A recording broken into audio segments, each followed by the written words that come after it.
دین اسلام کے لیے ہجرت کرتا ہے اللہ اس کے پچھلے گناہوں کو معاف کرتے ہیں. اور بھی بہت سارے اس کے فوائد ہیں، اس کے فضائل ہیں. تو میں ہجرت کے بارے میں آپ کے سامنے مختصر اس کی تشریح کرا. آپ صلی اللہ علیہ وسلم نے مدینہ ہجرت کس کے حکم پر کی؟ تو جواب دیکھیے، آپ صلی اللہ علیہ وسلم کو اللہ پاک نے ہجرت کرنے کا حکم دیا تھا. اللہ کے حکم سے آپ نے ہجرت فرمائی.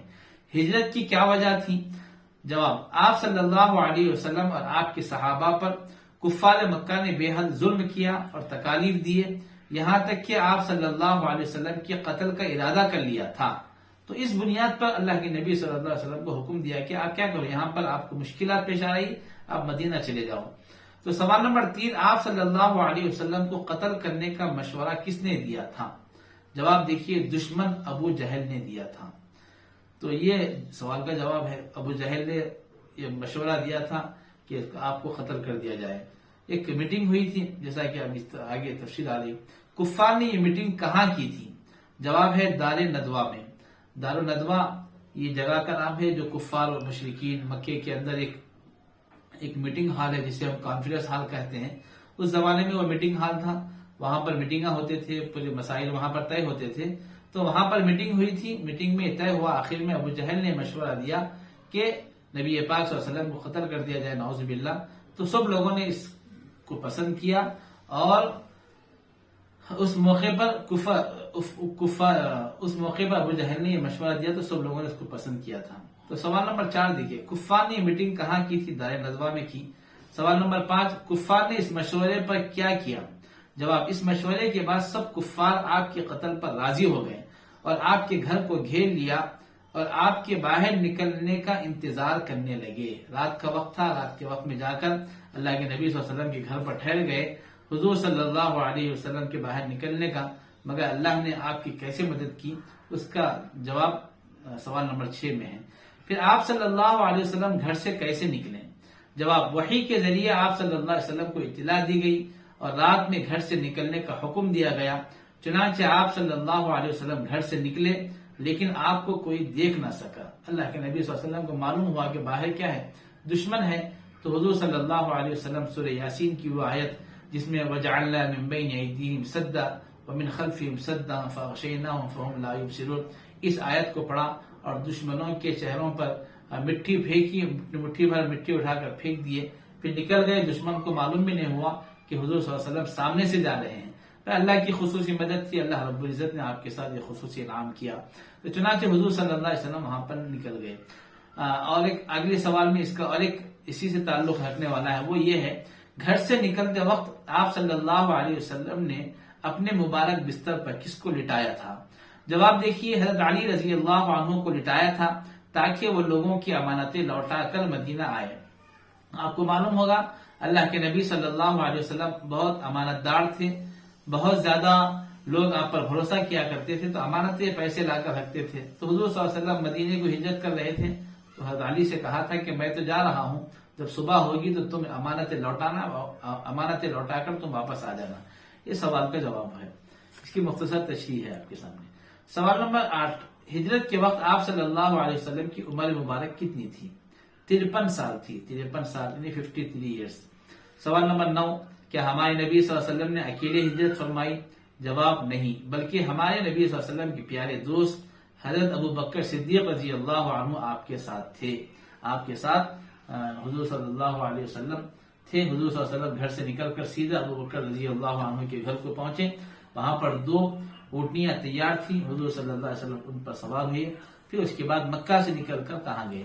مکہ مکرمہ سے نکل کر آپ صلی اللہ علیہ وسلم نے کہاں قیام فرمایا؟ جواب ہے غار ثور میں قیام فرمایا اور 3 دن جمعہ، ہفتہ، اتوار وہیں رہے. 3 دن تک وہیں رہے کیونکہ جمعہ کے دن نکلے تھے، جمعہ کا دن گزرا، ہفتے کا دن گزرا، اتوار کا دن گزرا، وہیں پر رہے. غار ثور میں آپ صلی اللہ علیہ وسلم کے لیے کھانا کون لاتا تھا؟ جواب ہے عامر بن فہیرہ. بکریاں چراتے چراتے خفیہ طور پر دودھ پہنچایا کرتے تھے. عامر بن فہیرہ جو حضرت ابوبکر رضی اللہ تعالیٰ عنہ کے غلام تھے اور بکریاں چرایا کرتے تھے، تو وہاں پر بکریاں چراتے چراتے آپ لا کر دیتے تھے تاکہ دشمن کو یہ بات معلوم نہ ہو کہ یہاں پر کوئی قیام کر رہے ہیں، کسی کو یہاں پر کچھ لا کر دیا جا رہا. دشمن کیونکہ طاق میں تھے، وہ نکل کر آپ کو تلاش کرتے کرتے غار ثور تک پہنچ چکے تھے، مگر وہ اللہ کا کرنا یہ ہوا کہ وہاں پر اتفاق سے جو مکڑی تھی اس نے جالا بن دیا تھا، تو لوگوں کو اس بات کا پتہ نہیں چل سکا کہ اللہ کے نبی صلی اللہ علیہ وسلم یہاں پر ہے یا کوئی اور یہاں پر ہے، ورنہ دشمن تو تلاش کرتے کرتے غار ثور تک پہنچ گئے تھے۔ عامر بن فہیرہ جو آپ کے غلام تھے، آپ وہاں پر لا کر حضور صلی اللہ علیہ وسلم کو اور ابو بکر رضی اللہ عنہ کو دودھ دیا کرتے تھے، اور دشمن کو اطلاع نہیں پہنچی۔ سوال نمبر 12، غار ثور میں قریش کی خبروں کی اطلاع کون دیتے تھے؟ جواب ہے حضرت صدیق اکبر کے بیٹے عبداللہ رضی اللہ عنہ دیتے تھے۔ حضور صلی اللہ علیہ وسلم کو اور ابو بکر رضی اللہ عنہ کو یہ جا کر خبر دیتے تھے کہ کفار یہ کر رہے ہیں، یہ مشورہ کر رہے ہیں، یہ ان کا ارادہ ہے، جو اعلانات ہو رہے تھے وہ سب چیزوں کی خبریں جا کر دیا کرتے تھے۔ سوال دیکھیے، مدینے تک پہنچانے کے لیے اجرت پر کس کو مقرر کیا تھا؟ کیونکہ راستہ معلوم نہیں تھا، اب راستہ معلوم کرنے کے لیے، راستہ بتانے کے لیے اللہ کے نبی صلی اللہ علیہ وسلم نے اور ابو بکر رضی اللہ عنہ نے، ان دونوں نے مل کر عبداللہ بن اریقید کو اس سلسلے میں متعین کیا تھا کہ آپ جائیں اور آپ ہمارے رہبر بن کر رہے، آپ کے ساتھ ہم جائیں گے مدینہ منورہ۔ سوال نمبر آگے سوال دیکھیے، آپ کی ہجرت خبر سن کر مکہ کے سرداروں نے کیا کیا؟ آپ کی ہجرت کی خبر سن کر، کیا آنا تھا یہاں پر چھوڑ گیا، آپ کی ہجرت کی خبر سن کر مکہ کے سرداروں نے کیا کیا؟ جواب دیکھیے، مکہ میں اعلان کرا دیا جو کوئی بھی محمد صلی اللہ علیہ وسلم یا ابو بکر رضی اللہ عنہ کو گرفتار کر کے لائے اسے انعام میں 100 اونٹ دیے جائیں گے، یہ اعلان کرا دیا تھا۔ جو کوئی آپ کو پکڑ کر لائے یا خبر دے فلاں جگہ پر ہے تو 100 اونٹ ہم لا کر آپ کو دیں گے، یہ اس بات کا اعلان کرا ہے۔ سوال، وہ کون تھا جس نے انعام کی لالچ میں آ کر آپ صلی اللہ علیہ وسلم کو گرفتار کرنے کی کوشش کی تھی؟ جواب، وہ سراقہ ابن مالک تھا، جو رسول اللہ صلی اللہ علیہ وسلم کو تلاش کرتے ہوئے آگے تک پہنچ گیا، پھر اچانک کیا ہوا اس کی تفصیل اگلی سوال میں ہے۔ کیا سراقہ نے آپ صلی اللہ علیہ وسلم کو گرفتار کیا؟ جواب، نہیں، ان کا پیچھا کرنے کے باوجود گرفتار نہ کر سکا، کیونکہ اس کا گھوڑا زمین میں دھنس گیا تھا اور وہ خود حضور صلی اللہ علیہ وسلم کے ہاتھوں گرفتار ہو گیا، لیکن آپ صلی اللہ علیہ وسلم نے اس وعدے پر چھوڑ دیا کہ وہ دوسروں کو نہیں بتلائے گا، کیونکہ وہ جیسا جا رہا تھا اللہ کے نبی صلی اللہ علیہ وسلم کو گرفتار کرنے کے لیے گھوڑے کا پیر دھنس گیا۔ حضور صلی اللہ علیہ وسلم سے معافی مانگی، آپ دعا کر دیجئے میرے گھوڑے کا پیر نکل جائے، تو اللہ کے نبی صلی اللہ علیہ وسلم نے دعا فرمائی تو پھر نکل گیا، پھر آگے بڑھا، پھر 2 مرتبہ ایسا ہی ہوا، تیسری مرتبہ میں اس نے یہ طے کر لیا کہ میں اب آگے نہیں بڑھوں گا۔ اللہ کے نبی صلی اللہ علیہ وسلم سے امن چاہی، حضور صلی اللہ علیہ وسلم نے اس کو معاف کیا، پھر اس کے بعد حضور صلی اللہ علیہ وسلم نے اس کو اور خوشخبریاں دی۔ وہ خوشخبریاں جیسا کہ جب ایران یا اسی طریقے سے کوئی اور ملک ہے، وہاں کے بادشاہ کے جو کنگن ہوتے ہیں، اللہ کے نبی صلی اللہ علیہ وسلم نے فرمایا تھا کہ میں تمہارے ہاتھوں میں وہ کنگن دیکھ رہا ہوں، یہ اللہ کے نبی صلی اللہ علیہ وسلم کی پیشن گوئی تھی۔ وہ پیشن گوئی آگے جا کر پوری ہوئی، خیر اس کی تفصیلات الگ ہے۔ اب اگلے دیکھیے، وہاں سے نکل کر اب یہاں پر تو غار ثور میں تھے، غار ثور سے روانگی، اب تک غار ثور میں تھے، غار ثور سے روانگی۔ سوال نمبر دیکھیے، آپ صلی اللہ علیہ وسلم غار سے کب روانہ ہوئے اور کیسے؟ جواب، پیر کے دن عامر بن فہیرہ 2 اونٹنیاں لے کر آئے تھے، آپ صلی اللہ علیہ وسلم اس پر سوار ہو کر روانہ ہوئے۔ پیر کا دن تھا، اور آپ کے جو غلام تھے عامر بن فہیرہ، جو ابو بکر رضی اللہ عنہ کی، وہ اونٹنیاں لے کر آئے، پہلے سے اونٹنیاں تیار کر کے رکھے تھے۔ سوال نمبر، اس اونٹنی کا نام کیا تھا؟ جواب، قصوہ تھا، اونٹنی کا نام اللہ کے نبی صلی اللہ علیہ وسلم کی قصوہ تھا۔ سوال، اس سفر میں کل کتنے لوگ تھے؟ جواب، 4 لوگ تھے، حضور صلی اللہ علیہ وسلم، حضرت ابو بکر صدیق رضی اللہ عنہ، عامر بن فہیرہ خدمت کے لیے، نمبر 4 عبداللہ بن اریقید راستہ بتلانے کے لیے۔ یہ 4 لوگ سفر طے کرے۔ آگے کا سوال دیکھیے، مکہ چھوڑتے وقت آپ صلی اللہ علیہ وسلم نے مکہ کی جانب اشارہ کر کے کیا فرمایا تھا؟ جواب، آپ صلی اللہ علیہ وسلم نے فرمایا، اے مکہ، تو پاکیزہ شہر ہے اور مجھ کو بہت پسند ہے، اگر میری قوم مجھ کو نکلنے پر مجبور نہ کرتی تو میں دوسری جگہ سکونت اختیار نہ کرتا۔ اللہ کے نبی صلی اللہ علیہ وسلم کو مکہ مکرمہ بہت زیادہ پسند تھا، کعبۃ اللہ بہت زیادہ پسند تھا، اب کیونکہ وہاں کے لوگ ستا رہے تھے، پریشان کر رہے تھے، اس لیے اللہ کے نبی صلی اللہ علیہ وسلم نے یہ بات ارشاد فرمایا، اگر یہاں کے لوگ مجھے نکلنے پر مجبور نہ کرتے تو میں دوسری جگہ، سکونت کا مطلب یہی ہے کہ دوسری جگہ میں جا کر ٹھہرتا نہیں، دوسری جگہ میں وہاں پر کوئی اور جگہ کو میں منتخب نہیں کرتا، کیونکہ یہاں کے لوگوں نے ستایا تھا، اس لیے میں یہ چھوڑ کر جا رہا ہوں۔ سوال دیکھیے، کس خوش نصیب خاتون کے گھر آپ صلی اللہ علیہ وسلم نے ہجرت کے وقت قیام فرمایا اور کیا خواہش فرمائی؟ جواب، آپ صلی اللہ علیہ وسلم نے ام معبد کے گھر قیام فرمایا اور دودھ پینے کی خواہش فرمائی۔ سوال ہے، تو حضور صلی اللہ علیہ وسلم جا رہے تھے تو وہاں پر ام معبد کا گھر ملا، تو وہاں پر آپ نے دودھ پیا، جبکہ اس وقت وہاں پر ان کے پاس جو بکری تھی وہ دودھ دینے کے قابل نہیں تھی۔ اللہ کے نبی صلی اللہ علیہ وسلم کے ہاتھوں کی برکت سے اس میں دودھ آ گیا، اور دودھ آنے کی وجہ سے اللہ کے نبی صلی اللہ علیہ وسلم نے پیا، برتن بھر گیا، پھر اس کے بعد وہ بھی اس سے متاثر ہوئی۔ بہرحال یہ واقعہ پیش آیا۔ دودھ کی خواہش پر ام معبد نے کیا عذر پیش کیا تھا؟ اس کا جواب وہ خود اس کے اندر دیا جا رہا ہے۔ دیکھیے، ان کے پاس ایک لاغر اور بے دودھ بکری تھی، اس کو آپ صلی اللہ علیہ وسلم کی خدمت نے پیش کیا، وہ آپ صلی اللہ علیہ وسلم کے معجزے سے دودھ والی ہو اور طاقتور ہو گئی۔ یہ دیکھ کر ام معبد کا پورا قبیلہ مسلمان ہو گیا۔ تو چنانچہ یہ بھی ایک معجزہ تھا اللہ کے نبی صلی اللہ علیہ وسلم۔ معجزہ اور کرامت میں فرق یہی ہے، آپ کو بات آ گئی تو سمجھا رہا ہوں تاکہ آپ کے علم میں یہ بات آئے۔ معجزہ جو انبیاء کرام سے ثابت ہو، انبیاء کرام سے ایسا اس طریقے میں ثابت ہو کہ جو ایک عام آدمی نہیں کر سکتا، تو اس کو معجزہ کہتے ہیں۔ جو ولیوں سے ثابت ہو اس کو کرامت کہتے ہیں۔ ایسا کام جو ایک عام آدمی نہیں کر سکتا، اس کو کرامت کہتے ہیں۔ اس کو ذہن میں رکھنا چاہیے۔ اس کو بعض جو غیر مسلمان بھی ہوتے ہیں اور جو بعض گناہ گار بھی ہوتے ہیں، ان سے بھی اس طریقے کی ایسی چیزیں ثابت ہوتی ہیں، مگر اس سے کوئی تعلق نہیں ہے۔ قباء میں آمد، اللہ کے نبی صلی اللہ علیہ وسلم غار ثور سے نکلے، چلتے ہوئے آئے، پھر قباء میں آئے۔ تو قباء میں آمد دیکھیے، قباء کیا ہے؟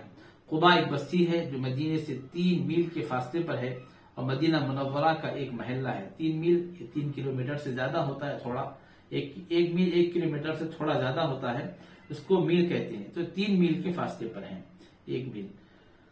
تو سوال آگے دیکھیے، قباء میں آپ صلی اللہ علیہ وسلم کی آمد کس دن ہوئی؟ پیر کے دن ہوئی۔ سوال، قباء میں کس خوش نصیب کو حضور صلی اللہ علیہ وسلم کی میزبانی کا شرف حاصل ہوا؟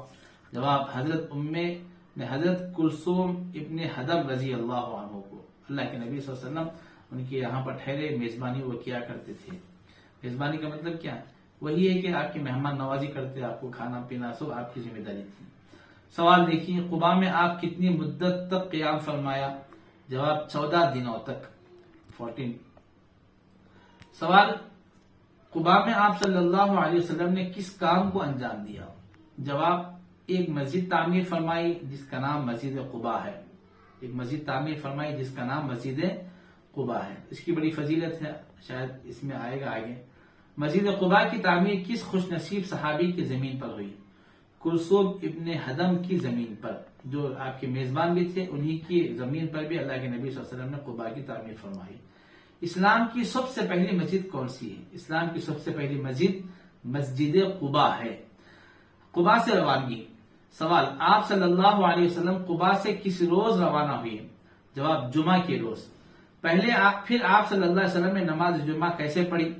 جواب، بنی سالم کا ایک محلہ جو کہ مدینے میں ہے، وہاں پر نماز جمعہ پڑھائی اور خطبہ بھی دیا۔ بنی سالم کا محلہ جو کہ مدینے میں ہے، وہاں پر نماز جمعہ پڑھائی اور خطبہ دیا۔ اس دن نماز جمعہ میں کتنے لوگ موجود تھے؟ کل 100 آدمی موجود تھے۔ ذہن میں رکھیے اچھی طریقے سے کہ نماز جمعہ، اور کیونکہ پہلی مرتبہ نماز جمعہ پڑھائی جا رہی تھی اور حضور صلی اللہ علیہ وسلم مدینہ منورہ کے محلے میں نماز پڑھے، 100 لوگ اس میں موجود تھے۔ سب سے پہلے جمعہ کی نماز کہاں پڑھی گئی؟ بنو سالم کی مسجد میں پڑھی گئی۔ محبوب کائنات کی مدینے میں آمد۔ اب قباء سے نکلے، مدینہ منورہ پہنچے، وہاں پر بنو سالم میں جمعہ پڑھے، پھر مدینہ منورہ اللہ کے نبی صلی اللہ علیہ وسلم آئے۔ تو مدینہ منورہ کا پہلا کیا نام تھا؟ پہلے جو نام تھا وہ نام ہے یثرب۔ جواب ہے دیکھیے، یثرب۔ سوال، پھر مدینہ الرسول نام کب رکھا گیا؟ آپ صلی اللہ علیہ وسلم کی آمد کے بعد، یعنی حضور صلی اللہ علیہ وسلم کی یہاں پر آنے کے بعد مدینہ الرسول نام رکھا گیا، اور بعد میں مدینہ ہو گیا، مدینہ رسول سے اس کو بعد میں مدینہ کہا جانے لگا۔ مدینے میں آپ صلی اللہ علیہ وسلم کا استقبال کس طرح ہوا؟ جب آپ صلی اللہ علیہ وسلم مدینہ پہنچے تو مدینے کی عورتیں اور بچیاں خوشی سے استقبالیہ ترانے پڑھنے لگی اور لوگ چھتوں اور درختوں پر چڑھ چڑھ کر آپ کو دیکھنے لگے۔ یہ اللہ کے نبی صلی اللہ علیہ وسلم کی آمد کی خوشی میں بچیاں، عورتیں اور بہت سارے لوگ چھتوں پر چڑھ چڑھ کر، درختوں پر چڑھ کر، آگے شعر ہے اس کا، شعر میں تفصیل آئے گی اس کی۔ لڑکیاں آپ صلی اللہ علیہ وسلم کے استقبال میں کیا پڑھتی تھی، کیا پڑھ رہی تھی؟ یہ سوال ہے۔ جواب ہے طلع البدر علینا من ثنیات الوداع وجب الشکر علینا ما دعا للہ داعی۔ ثنیۃ الوداع سے ہمارے اوپر چاند طلوع ہوا۔ اس کا ترجمہ ہے ثنیۃ الوداع، جو وادی سے آ رہے تھے، ثنیۃ الوداع سے ہمارے اوپر چاند طلوع ہوا۔ طلع البدر کے معنی چاند طلوع ہوا، علینا ہم پر، ما دعا وجب الشکر علینا ما دعا للہ واجی داعی، ما وجب الشکر علینا ما دعا للہ داعی، ہم پر شکر خدا واجب ہے جب تک اللہ کی عبادت ہو۔ کیونکہ ایک بہت بڑی نعمت تھی، اللہ کے نبی صلی اللہ علیہ وسلم مدینہ منورہ تشریف لا رہے تھے، تو یہ وہاں سے عبادت کا سلسلہ شروع ہوا، اللہ کو پہچاننے کا سلسلہ شروع ہوا۔ اس لیے شاید اس شعر میں کہا گیا ہم پر خدا کا شکر واجب ہے جب تک اللہ کی عبادت ہو۔ اس کے بعد سوال دیکھیے، مدینے میں ہمارے نبی کی میزبانی کا شرف کس کو حاصل ہوا؟ جواب ہے حضرت ابو ایوب انصاری رضی اللہ عنہ کو۔ سوال، حضرت ابو ایوب انصاری کو یہ شرف کیسے حاصل ہوا؟ مدینے کے ہر شخص کی یہ تمنا تھی کہ حضور صلی اللہ علیہ وسلم میرے گھر میں ٹھہرے، لیکن آپ صلی اللہ علیہ وسلم نے فرمایا میری اونٹی کو چھوڑ دو، وہ جس کے گھر میں جا کر رکے گی وہیں قیام کروں گا۔ اونٹنی ابو ایوب انصاری کے گھر پر رکی، اس لیے ان کو یہ شرف حاصل ہوا۔ بہت بڑی نعمت ہے اللہ کے نبی صلی اللہ علیہ وسلم کی میزبانی کا شرف حاصل کرنا، کہیں اختلافات نہ ہو جائے، کوئی دشمنی نہ مول لے، اس لیے اونٹنی کو اختیار دیا گیا تھا۔ اللہ کی طرف سے یہ فیصلہ تھا، یہ بات اللہ کے نبی صلی اللہ علیہ وسلم کی دل میں ڈالی گئی تھی، تو حضور صلی اللہ علیہ وسلم نے یہ فیصلہ کیا۔ سوال دیکھیے آگے، حضور صلی اللہ علیہ وسلم نے حضرت ابو ایوب انصاری رضی اللہ عنہ کے مکان پر کب تک قیام فرمایا؟ جواب ہے 7 مہینے تک۔ سوال، پھر اس کے بعد آپ صلی اللہ علیہ وسلم نے کہاں قیام فرمایا؟ ان حجروں میں قیام فرمایا جو امہات المؤمنین کے لیے بنائے گئے تھے۔ حجرے کہتے ہیں کمروں کو، اللہ کے نبی صلی اللہ علیہ وسلم کے یہ حجرے بنائے گئے تھے مدینہ، جو مسجد نبوی ہے اس کے اطراف میں۔ امہات المؤمنین ان کو کہا جاتا ہے جو اللہ کے نبی صلی اللہ علیہ وسلم کی بیویاں ہیں، ان کو امہات المؤمنین کہا جاتا ہے۔ سوال، ہجری سال کی ابتدا کب سے ہوئی؟ جواب، جس سال آپ نے ہجرت فرمائی تھی اسی سال ماہ محرم سے۔ سوال، اس کو ہجری سال کیوں کہا جاتا ہے؟ جواب، آپ صلی اللہ علیہ وسلم نے مدینے کی جانب ہجرت فرمائی تھی، اسی کی یاد میں اسے ہجری سال کہا جاتا ہے، جو ہمارے لیے محرم سے شروع ہوتا ہے، نیا سال جسے ہم کہتے ہیں۔ کیا ہجرت کے بعد ہی سے اسے ہجری سال کہا جانے لگا؟ جواب، نہیں، حضرت عمر رضی اللہ عنہ نے صحابہ کے مشورے سے ہجرت کے 17ویں سال سے ہجری سال کا تعین فرمایا، جب سے ہی اسے ہجری سال کہا جانے لگا۔ یہ بھی اچھی طریقے سے ذہن میں رکھیے کہ کب سے شروع ہوا، اس کی تفصیل ہے، لمبا واقعہ ہے۔ یہ ہجرت کی ابتدا، یہ ہجری سال کی ابتدا کب ہوئی، کیوں ہوئی، اس کی ضرورت کیوں پیش آئی، آپ ضرورت پڑی تو بیانات میں سن سکتے۔ سوال، مدینے کی آبادی۔ سوال، ہجرت کے وقت مدینے میں کس کے خاندان رہتے تھے؟ جواب، مشرکین اور یہود کے۔ مشرکین کے قبیلے کون سے تھے؟ جواب ہے اوس اور خزرج۔ اس کو بھی اچھی طریقے سے ذہن میں رکھیے، اوس اور خزرج۔ سوال، یہودیوں کے قبیلوں کا نام کیا تھا؟ بنو نذیر اور بنو قینقاع اور بنو قریظہ۔ یہ جو قبیلے تھے یہ یہودیوں کے قبیلے تھے، مشرکین کے، اوس و خزرج کی۔ سوال، مدینے میں اسلام پھیل جانے کے بعد جو 3 فرقے بنے تھے ان کا نام بتائیے۔ جواب، مسلمان، یہود اور منافق۔ سوال، منافق کسے کہتے ہیں؟ جواب، جو سامنے اسلام کا اظہار کرے اور دل میں کفر ہو اس کو منافق کہتے ہیں۔ اچھی طریقے سے ذہن میں رکھنا چاہیے، اللہ کے نبی صلی اللہ علیہ وسلم کے زمانے میں منافقوں کا بہت زیادہ زور تھا، اور منافقوں سے اسلام کو بہت زیادہ نقصان بھی ہوا، اور منافقوں کا بہت بڑا خطرناک عذاب بھی ہے، سب سے زیادہ خطرناک عذاب اگر کسی کو دیا جائے گا تو وہ اس کے بارے میں فرمایا کہ وہ منافقوں کو ہے، ان المنافقین فی الدرک الاسفل من النار۔ حدیث میں اللہ کے نبی صلی اللہ علیہ وسلم نے یہ بات بھی ارشاد فرمائی، کیونکہ اب ہم نہیں بول سکتے کون منافق ہے، کون مسلمان ہے، کون کافر ہے، کون مشرک ہے، تو کیونکہ سب مسلمان ہوتے ہیں، نماز پڑھنے آتے ہیں مسجد میں، تو منافقوں کی نشانی اللہ کے نبی صلی اللہ علیہ وسلم نے ارشاد فرمائی کہ 3 چیزوں کے بارے میں فرمایا، من احد کیا ہے، جس کے بارے میں حضور صلی اللہ علیہ وسلم نے فرمایا کہ جو کوئی بات کرے تو جھوٹ بات کرے، اور دوسری بات ارشاد فرمائی وعدہ کرے تو خلاف ورزی کرے، اذا وعدہ اخلف، جب وعدہ کرے تو خلاف ورزی کرے، وَإِذَا اؤْتُمِنَ خَانَ، اور فرمایا جو کوئی امانت رکھے تو خیانت کرے، اذا حدث کذب، جب بات کرے تو جھوٹ بات کرے، اور ایک مختلف احادیث میں اور ایک بات بھی اذا عاہد غدر بھی فرمایا، یعنی جب اپنے جو وعدہ کرے ہو، جو عہد کرے ہو، اس سے بھی ہٹ جائے، یہ بھی منافقوں کی علامت ہے۔ اپنے اندر بھی ہم سوچنا چاہیے، اگر یہ علامت ہمارے اندر پائی جائے تو ہم اس کو دور کریں، اللہ سے معافی مانگے، سچے پکے مسلمان بننے کی کوشش کریں۔ خیر، سوال ان منافقوں کا سردار کون تھا؟ جواب عبداللہ بن ابی ابن سلول تھا، جو منافقوں کا سردار تھا۔ مہاجرین اور انصار کے درمیان بھائی چارگی کا رشتہ۔ سوال دیکھیے، جو صحابہ مدینہ ہجرت کر کے آ گئے تھے انہیں کیا کہا جاتا ہے؟ انہیں مہاجرین کہا جاتا ہے۔ جواب کیا ہے؟ مہاجرین، جو ہجرت کر آئے۔ سوال، انصار کن کو کہا جاتا ہے؟ جواب، جو صحابہ ہجرت کے وقت مدینے میں رہتے تھے انہیں انصار کہا جاتا ہے۔ جو صحابہ مدینے میں رہتے تھے ان کو انصار کہا جاتا ہے۔ مہاجرین اور انصار کے درمیان کون سا رشتہ تھا اور کس نے قائم کیا تھا؟ جواب، ان دونوں کے درمیان بھائی چارگی کا رشتہ تھا جسے پیارے آقا محمد صلی اللہ علیہ وسلم نے قائم کیا تھا۔ بھائی چارہ، کیونکہ مکے سے جو لوگ مسلمان آئے تھے ان کے پاس کوئی ٹھکانہ نہیں تھا، کوئی سہارا نہیں تھا، اپنا گھر بار سب کچھ چھوڑ کر آئے تھے، تو اللہ کے نبی صلی اللہ علیہ وسلم نے بھائی چارہ فرمایا، بھائی تم ان کا ساتھ دو، ان کے کاروبار میں ساتھ دو، ان کے گھر دو۔ وہ بعد میں الحمدللہ اس کا نتیجہ یہ ہوا کہ بہت سارے صحابہ نے، انصار صحابہ نے اتنا آپ کا خیال کیا، بعض لوگوں نے گھر دیا، اپنا مال دیا، کاروبار دیا، اور یہاں تک یہ بھی فرمایا میرے 2 بیویاں ہیں، اگر تم چاہے تو میں ایک کو طلاق دوں اور تم اس سے نکاح کرو۔ اتنی بھائی چارگی، اتنی قربانی ان لوگوں نے دی، اس لیے ان کا مقام مرتبہ یہ بہت زیادہ بلند ہے۔ تو دیکھیے، مہاجرین اور انصار کے درمیان آپ نے یہ رشتہ کیوں قائم کیا تھا؟ جواب، اس لیے کہ جو صحابہ مکے سے مدینہ ہجرت کر کے آئے تھے ان کا کوئی ٹھکانہ اور سہارا نہ تھا، آپ نے بھائی چارگی کا رشتہ قائم کرایا تاکہ وہ ایک دوسرے کی مدد کر سکے اور ایک دوسرے کی پریشانیوں کو دور کر سکے، اس لیے اللہ کے نبی صلی اللہ علیہ وسلم نے یہ رشتہ قائم کرایا تھا۔ آپ صلی اللہ علیہ وسلم نے رشتہ کب اور کہاں قائم کیا؟ جواب، حضرت انس رضی اللہ عنہ کے گھر میں ہجرت کے 5 مہینے کے بعد۔ یہ پھر آخری سوال ہے، آپ صلی اللہ علیہ وسلم نے کتنے صحابہ کے درمیان رشتہ قائم کرایا تھا؟ جواب ہے 45 مہاجرین اور 45 انصار کے درمیان۔ یہ الحمدللہ اللہ کا شکر ہے کہ یہ جتنے سوالات تھے ان سوالات کے جوابات آپ کے سامنے پڑھ کر سنائے گئے۔ اگر اور کوئی آپ کو اگر کوئی اشکال ہے، کوئی بات اگر پوچھنا ہے تو آپ کمنٹ میں کر سکتے ہیں، یا اسی طریقے سے آپ واٹس ایپ کے ذریعے سے بھی میسج کر سکتے ہیں۔